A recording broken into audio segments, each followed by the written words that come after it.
আসলে কি আজ জনসম্মুখে আসছেন পলাতক ক্ষমতাচ্যুত শেখ হাসিনা, নাকি প্রতিবারের মতোই কেবল অডিও কলেই যুক্ত হবেন, দেখাবেন না নিজের চেহারা? ভারতে টানা ২ বছর অবস্থানের পর অবশেষে আজ ৫ আগস্ট প্রথমবারের মতো আন্তর্জাতিক সাংবাদিকদের মুখোমুখি হওয়ার ঘোষণা এসেছে।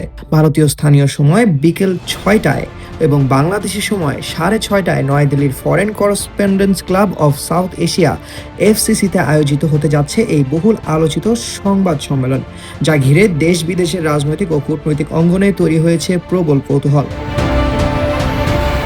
সংবাদ সম্মেলনের সূত্র মতে, অনুষ্ঠান শুরুর পর থেকে শেখ হাসিনা ভার্চুয়ালি যুক্ত থাকবেন এবং সাংবাদিকদের করা নানা প্রশ্নের উত্তর দেবেন। তবে তিনি সরাসরি ভিডিও স্ক্রিনে আত্মপ্রকাশ করবেন নাকি তার উপস্থিতি কেবল অডিও কলে সীমাবদ্ধ থাকবে, তা এখনও পুরোপুরি নিশ্চিত নয়। বাংলা কিউআর যেখানে, নগদ পেমেন্ট সেখানে। সারা দেশে 10 লাখেরও বেশি মার্চেন্টে নগদে পেমেন্ট করুন খুব সহজে। এই বিষয়টি জানা গেছে সম্পূর্ণ নির্ভর করছে তার নিজস্ব সিদ্ধান্তের উপর। যুক্তরাষ্ট্র ভিত্তিক মানবাধিকার সংগঠক ও আওয়ামী লীগ নেতা মোহাম্মদ আলী সিদ্দিকীর সার্বিক আয়োজনে এই সংবাদ সম্মেলনের ব্যবস্থা করা হয়েছে, যেখানে শেখ হাসিনার পুত্র সজীব ওয়াজেদ জয় ভার্চুয়ালি যুক্ত হয়ে মূল লিখিত বক্তব্য উপস্থাপন করবেন।